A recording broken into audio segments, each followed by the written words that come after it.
first. This is First Alert Weather. It's still going there in Colorado too, right? Yeah. Like this afternoon, it's picking back up. Still getting more snow. And really? as you mentioned, especially just west of Denver, that's where the big time snow totals are going to be. More than 3 feet already.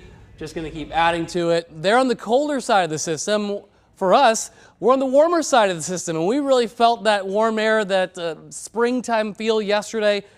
Check out the storm reports map. That's for yesterday, actually. And you can see we have a lot of dots on the map here, and these are mostly hail reports. There were some wind reports late last night, but mostly large hail. And I'm going to show you some of those hail numbers here in the next half hour.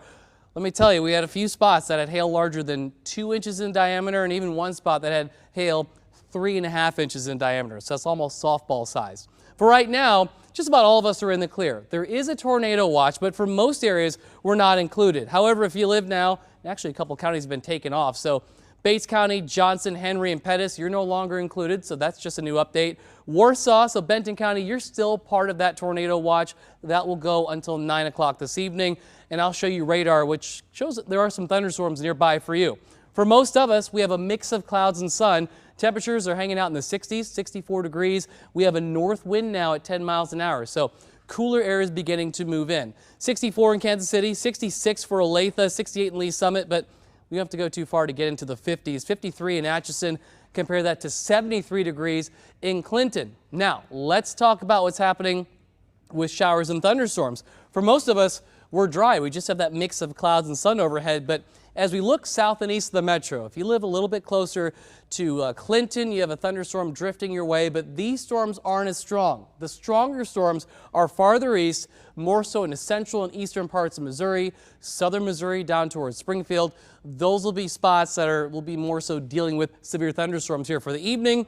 Again, Clinton, Sedalia down towards Warsaw. You might get some rumbles, but as far as the risk for severe weather, that will stay relatively low for you. So some good news there. Futures again picks up on that chance of seeing a few storms. Again, closer to Warsaw and south and east. There's 8 p.m. After that, we'll move those storms out of here. More issues for eastern and southern Missouri. Quieter weather for us tonight heading into our Friday morning, and that will set us up to have a sunny and breezy weekend. So for evening plans, more of those clouds pushing in. Temperatures will cool back into the 50s, so maybe take a light jacket if you do have evening plans.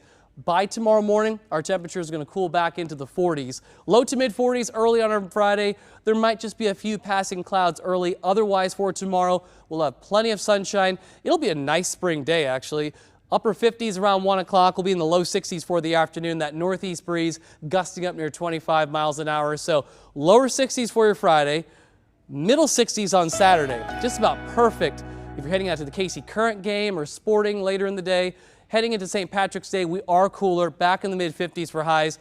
Hard freeze on the way Monday morning, so if you have flowering plants, middle 20s early Monday, so keep that in mind. After that, no more freezes on the 9-day forecast. We're back in the 60s on Tuesday for the start of spring, and then showers return next Thursday and Friday.